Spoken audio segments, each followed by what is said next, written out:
मनुष्य की आर्थिक अवस्था का सबसे ज़्यादा असर उसके नाम पर पड़ता है।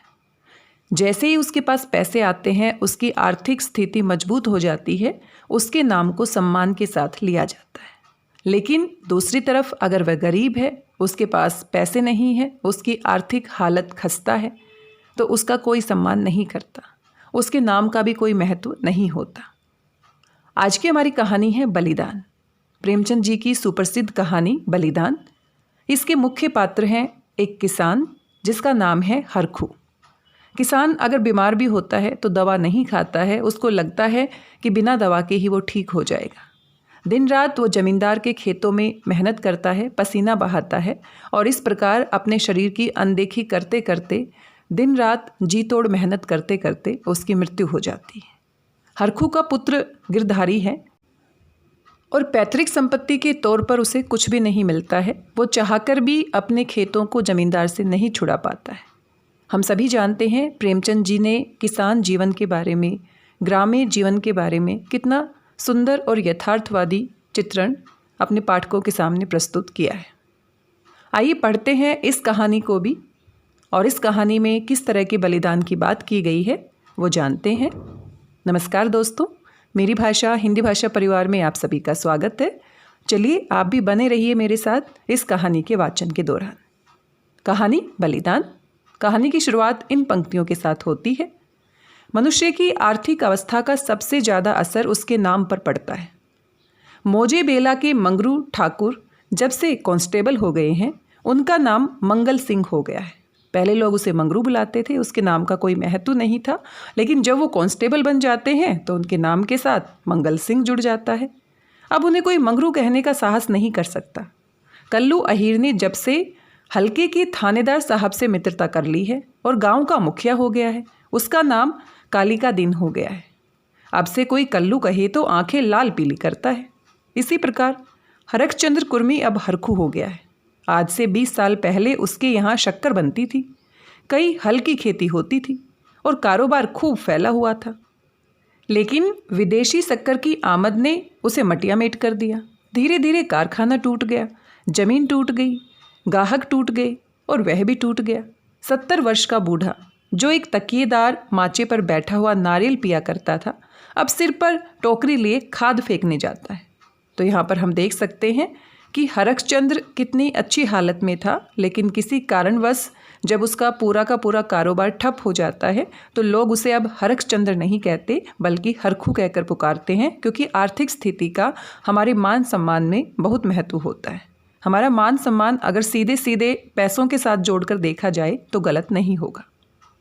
अगर पैसा है तो सम्मान है और पैसा नहीं है तो गरीब का कोई सम्मान नहीं है। हमारे समाज में ये स्थिति आज भी बनी हुई है। परंतु उसके मुख पर अब भी एक प्रकार की गंभीरता, बातचीत में अब भी एक प्रकार की अकड़, चाल ढाल में अब भी एक प्रकार का स्वाभिमान भरा हुआ है। इन पर काल की गति का प्रभाव नहीं पड़ा। रस्सी जल गई पर बल नहीं टूटा। भले दिन मनुष्य के चरित्र पर सदैव के लिए अपना चिन्ह छोड़ जाते हैं। हरखू के पास अब केवल 5 बीघा जमीन है, केवल 2 बैल हैं, एक हल की खेती होती है। लेकिन पंचायतों में आपस की कलह में उसकी सम्मति अब भी सम्मान की दृष्टि से देखी जाती है। वे जो बात कहता है बेलाग कहता है और गांव के अनपढ़े उसके सामने मुंह नहीं खोल सकते। हरखू ने अपने जीवन में कभी दवा नहीं खाई। वे बीमार जरूर पड़ता। कुआर मास में मलेरिया से कभी न बचता था, लेकिन 10-5 दिन में वह बिना दवा खाए ही चंगा हो जाता था। इस वर्ष भी कार्तिक में बीमार पड़ा और ये समझकर कि अच्छा तो हो ही जाएगा, उसने कुछ परवाह नहीं की।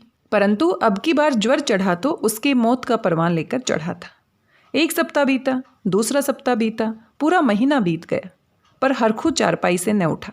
अब उसे दवा की जरूरत मालूम हुई। उसका लड़का गिरधारी कभी नीम के सीके पिलाता, कभी गुर्च का सत, कभी गदापूर्णा की जड़, पर इन औषधियों से कोई फायदा न होता था। हरखू को विश्वास हो गया कि अब संसार से चलने के दिन आ गए।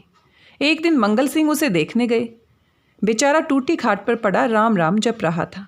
मंगल सिंह ने कहा, बाबा बिना दवा खाए अच्छे न होगे, कुनैन क्यों नहीं खाते? हरखू ने उदासीन भाव से कहा, तो लेते आना।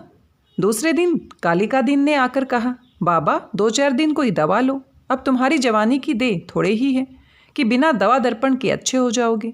हरखू ने उसी मंद भाव से कहा, तो लेते आना, लेकिन रोगी को देख आना एक बात है, दवा लाकर उसे देना दूसरी बात है। पहली बात शिष्टाचार से होती है, दूसरी सच्ची संवेदना से। न मंगल सिंह ने खबर ली, न कालिका दीन ने, न किसी तीसरे ने ही। हरखू दालान में खाट पर पड़ा रहता। मंगल सिंह कभी नजर आ जाते तो कहता, भैया वह दवा नहीं लाए। मंगल सिंह कतरा कर निकल जाते। कालिका दीन दिखाई देते तो उनसे भी यही प्रश्न करता, लेकिन वह भी नज़र बचा लेता। या तो उसे ये सोचता ही नहीं था कि दवा पैसों के बिना नहीं आती, या वह पैसों को जान से भी प्रिय समझता था, अथवा वह जीवन से निराश हो गया था। उसने कभी दवा के दाम की बात नहीं की। दवा न आई, उसकी दशा दिनों दिन बिगड़ती गई, यहाँ तक कि 5 महीने कष्ट भोगने के बाद उसने ठीक होली के दिन शरीर त्याग दिया। गिरधारी ने उसका शव बड़ी धूमधाम से निकाला, क्रियाक्रम बड़े हौसले से किया। कई गांव के ब्राह्मणों को निमंत्रित किया। बेला में होली न मनाई गई, न अबीर और न गुलाल उड़ी, न डफली बजी, न भंग की नलियाँ बही। कुछ लोग मन में हरखू को कोसते जरूर थे कि इस बुड्ढे को आज ही मरना था, 2-4 दिन बाद मरता, लेकिन इतना निर्लज कोई न था कि शोक में आनंद मनाता। वह शहर नहीं था जहाँ कोई किसी के काम में शरीक नहीं होता, जहाँ पड़ोसी के रोने पीटने की आवाज़ हमारे कानों तक नहीं पहुँचती। हरखू के खेत गांव वालों की नज़र पर चढ़े हुए थे। 5 बीघा जमीन कुएं के निकट, खाद 5 से लदी हुई मेंढ बांध से ठीक थी। उनमें 3-3 फसलें पैदा होती थी। हरखू के मरते ही उन पर चारों ओर से धावे होने लगे। गिरधारी तो क्रियाकर्म में फंसा हुआ था। उधर गांव के मनचले किसान लाला ओंकार नाथ को चैन न लेने देते थे। नजराने की बड़ी बड़ी रकमें पेश हो रही थी। कोई साल भर का लगान पेशगी देने पर तैयार था, कोई नजराने की दूनी रकम का दस्तावेज लिखने पर तुला हुआ था। लेकिन ओंकारनाथ सबको टालते रहते थे। उनका विचार था कि गिरधारी का हक सबसे ज़्यादा है। वह अगर दूसरों से कम भी नजराना दे तो खेता उसी को देना चाहिए। अस्तु, अब गिरधारी क्रियाकर्म से निवृत्त हो गया और चैत का महीना भी समाप्त होने आया। तब जमींदार साहब ने गिरधारी को बुलाया और उससे पूछा, खेतों के बारे में क्या कहते हो? गिरधारी ने रोकर कहा, उन्हीं खेतों ही का आसरा जोतूंगा, नहीं तो क्या करूंगा। ओंकारनाथ, नहीं, जरूर जोतो, खेत तुम्हारे हैं, मैं तुम्हें छोड़ने को नहीं कहता हूँ। हरखू ने उन्हें 20 साल तक जोता, उन पर तुम्हारा हक है, लेकिन तुम देखते हो अब जमीन की दर कितनी बढ़ गई है। तुम 8 रुपये बीघे पर जोतते थे, मुझे 10 रुपये मिल रहे हैं, और नजराने के रुपये 100 अलग। तुम्हारे साथ रियायत करके लगान वही रखता हूँ, पर नजराने के रुपये तुम्हें देने पड़ेंगे। गिरधारी, सरकार, मेरे घर में तो इस समय रोटियों का भी ठिकाना नहीं है, इतने रुपए कहाँ से लाऊंगा? जो कुछ जमा जथा थी वह दादा के काम में उठ गई। अनाज खलिहान में है, लेकिन दादा के बीमार हो जाने से उपज भी अच्छी नहीं हुई है, रुपए कहाँ से लाऊं? ओंकारनाथ, ये सच है, लेकिन मैं इससे ज़्यादा रियायत नहीं कर सकता। गिरधारी, नहीं सरकार, ऐसा न कहिए, नहीं तो हम बिना मारे मर जाएंगे। आप बड़े होकर कहते हैं तो मैं बैल बधिया बेचकर 50 रुपये कर सकता हूँ, इससे बेशी की हिम्मत नहीं पड़ती। ओंकारनाथ चिढ़कर बोले, तुम समझते होगे कि हम ये रुपए लेकर अपने घर में रख लेते हैं और चैन की बंसी बजाते हैं, लेकिन हमारे ऊपर जो कुछ गुजरती है हम ही जानते हैं। कहीं ये चंदा, कहीं वह इनाम, इनके मारे कचूमर निकल जाता है। बड़े दिन में सैकड़ों रुपए डालियों में उड़ जाते हैं। जिसे डाली ने दो वही मुँह फुलाता है। जिन चीज़ों के लिए लड़के तरस कर रह जाते हैं उन्हें बाहर से मंगाकर डालियों में सजाता हूँ। उस पर कभी कानून गो आ गए, कभी तहसीलदार, कभी डिप्टी साहब का लश्कर आ गया। सब मेरे मेहमान होते हैं।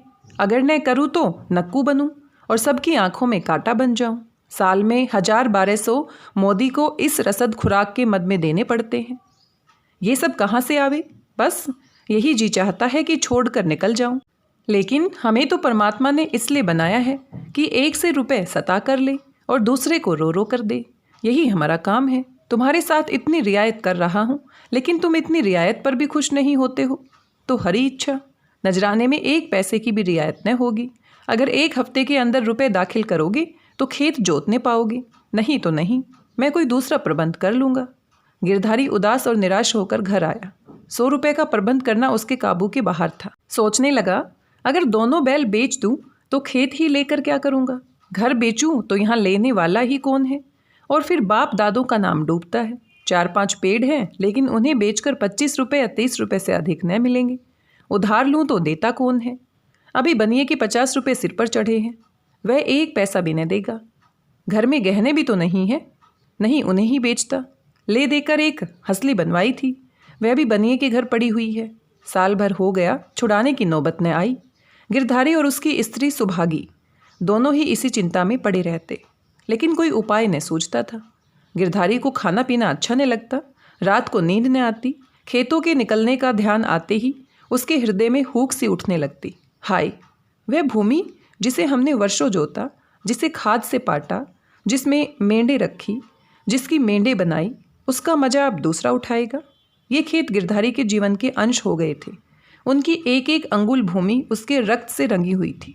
उनका एक एक परमाणु उसके पसीने से तर हो गया था। उनके नाम उसकी जीवा पर उसी तरह आते थे जिस तरह अपने तीनों बच्चों के। कोई 2400 था, कोई 2200 था, कोई नाले वाला, कोई तलैये वाला। इन नामों के स्मरण होते ही खेतों का चित्र उसकी आंखों के सामने खिंच जाता था। वह इन खेतों की चर्चा इस तरह करता मानो वे सजीव हैं, मानो उसके भले बुरे के साथी हैं। उसके जीवन की सारी आशाएं, सारी इच्छाएं, सारे मंसूबे, सारी मन की मिठाइयाँ, सारे हवाई किले इन्हीं खेतों पर अवलंबित थे। इनके बिना वह जीवन की कल्पना ही नहीं कर सकता था। और वे ही अब हाथ से निकले जाते हैं। वह घबराकर घर से निकल जाता और घंटों उन्हीं खेतों की मेंढों पर बैठा हुआ रोता, मानो उनसे विदा हो रहा हो। इस तरह एक सप्ताह बीत गया और गिरधारी रुपए का कोई बंदोबस्त न कर सका।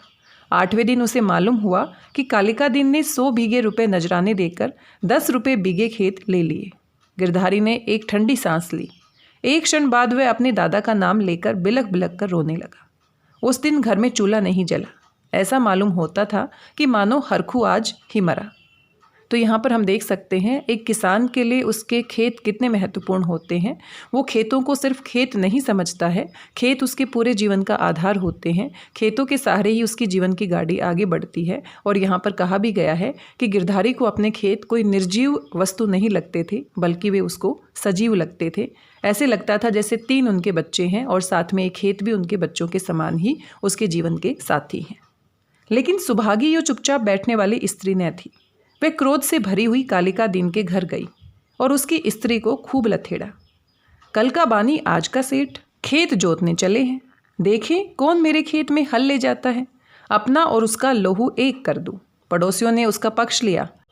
सब तो हैं, आपस में ये चढ़ा ऊपरी नहीं करना चाहिए। नारायण ने धन दिया तो क्या गरीबों को कुचलते फिरेंगे। सुभागी ने समझा मैंने मैदान मार लिया। उसका चित्त शांत हो गया। किंतु वही वायु जो पानी में लहरें पैदा करती है, वृक्षों को जड़ से उखाड़ डालती है। सुभागी तो पड़ोसियों की पंचायत में अपने दुखड़े रोती और कालिका दीन की स्त्री को छेड़ छेड़ लड़ती।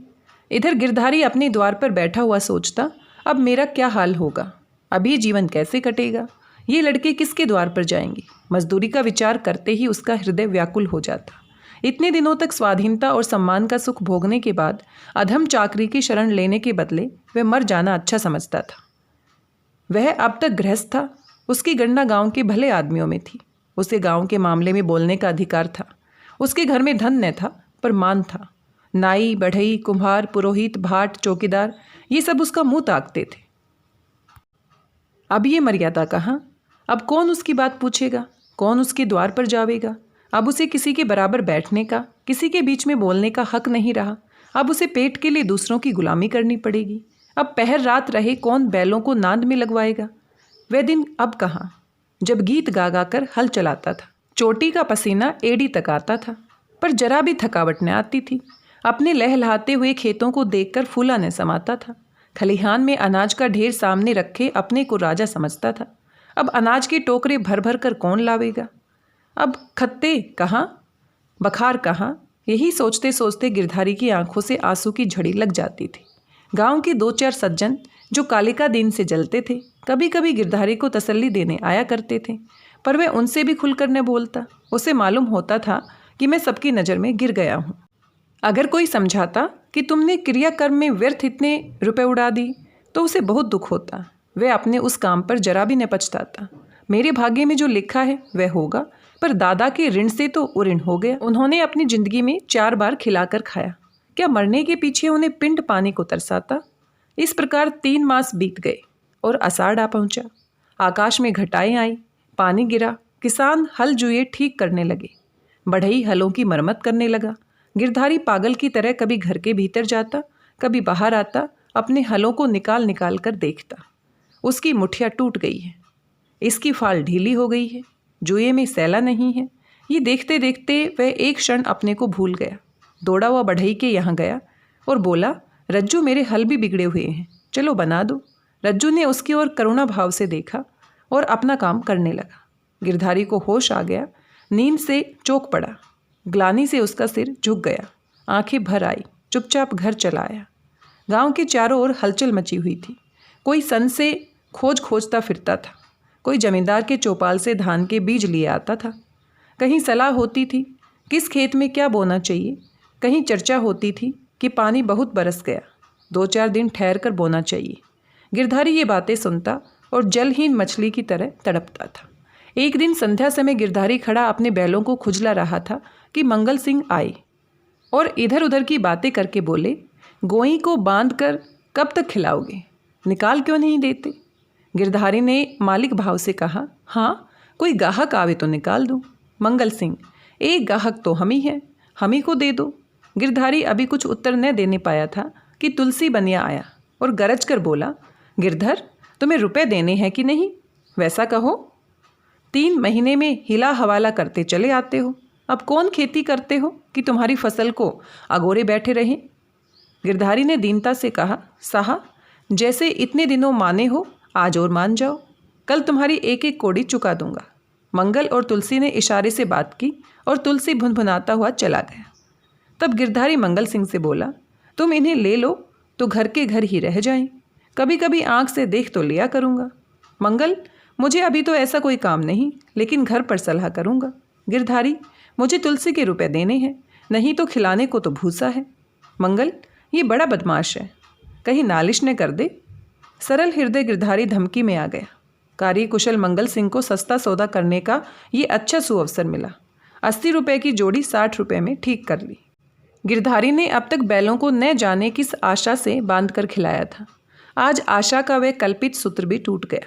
मंगल सिंह गिरधारी की खाट पर बैठे रुपए गिन रहे थे और गिरधारी बैलों के पास विषाद में नेत्रों से उनके मुख की ओर ताक रहा था। आहा, ये मेरे खेतों में कमाने वाले, मेरे जीवन के आधार, मेरे अन्नदाता, मेरी मान मर्यादा की रक्षा करने वाले, जिनके लिए पहर रात से उठकर छांटी करता था, जिनके खाली दाने की चिंता अपने खाने से ज़्यादा रहती थी, जिनके लिए सारा घर दिन भर हरियाली उखाड़ा करता था। तो यहाँ पर हम देख सकते हैं गिरधारी अपने बैलों से कितना जुड़ा हुआ था, कितना लगाव था उसको।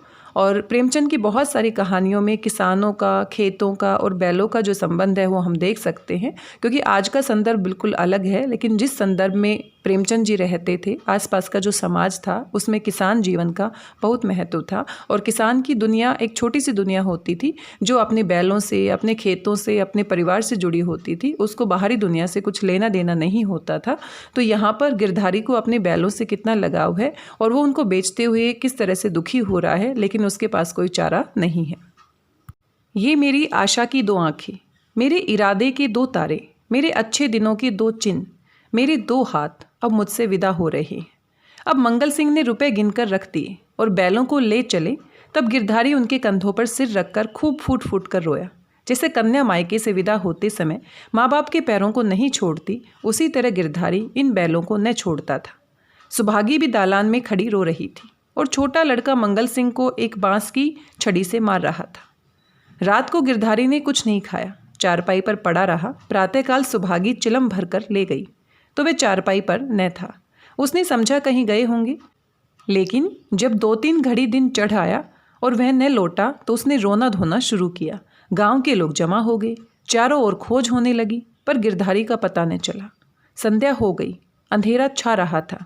सुभागी ने दिया जलाकर गिरधारी के सिरहाने रख दिया था और बैठी द्वार की ओर ताक रही थी कि सहसा उसे पैरों की आहट मालूम हुई। सुभागी का हृदय धड़क उठा। वह दौड़कर बाहर आई और इधर उधर ताकने लगी।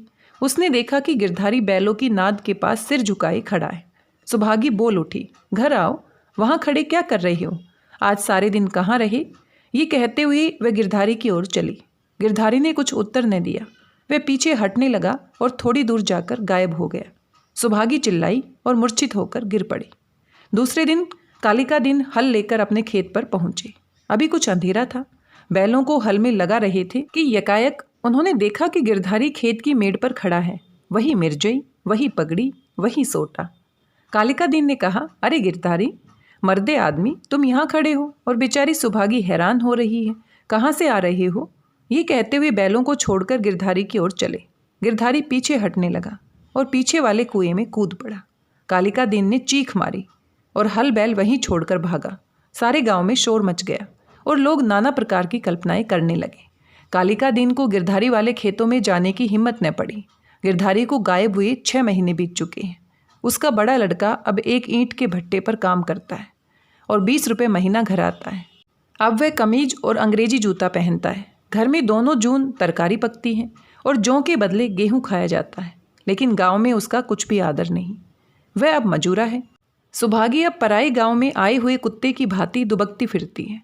वह अब पंचायत में नहीं बैठती। वह अब मजूर की माँ है। कालिकादीन ने गिरधारी के खेतों से इस्तीफा दे दिया है, क्योंकि गिरधारी अभी तक अपने खेतों के चारों तरफ मंडराया करता है। अंधेरा होते ही वह मेड़ पर आकर बैठ जाता है और कभी कभी रात को उधर से उसके रोने की आवाज़ सुनाई देती है। वह किसी से बोलता नहीं, किसी को छेड़ता नहीं।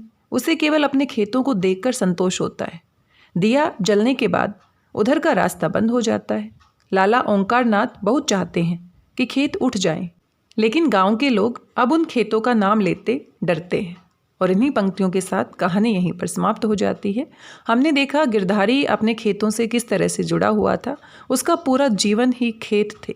जब उसको एहसास हुआ कि खेत अब उसके हाथ से निकल गए हैं, अब वो अपने खेतों में हल नहीं जोत सकता, तो ये सदमा वो बर्दाश्त नहीं कर पाता है। और साथ में एक किसान के लिए मजदूरी करना बहुत ही शर्मनाक बात मानी जाती थी। अब उसके लड़के मजदूरी करते हैं तो सुभागी को लगता है कि वो एक मजदूर की माँ है और मजदूर की माँ का गाँव में कोई सम्मान नहीं है।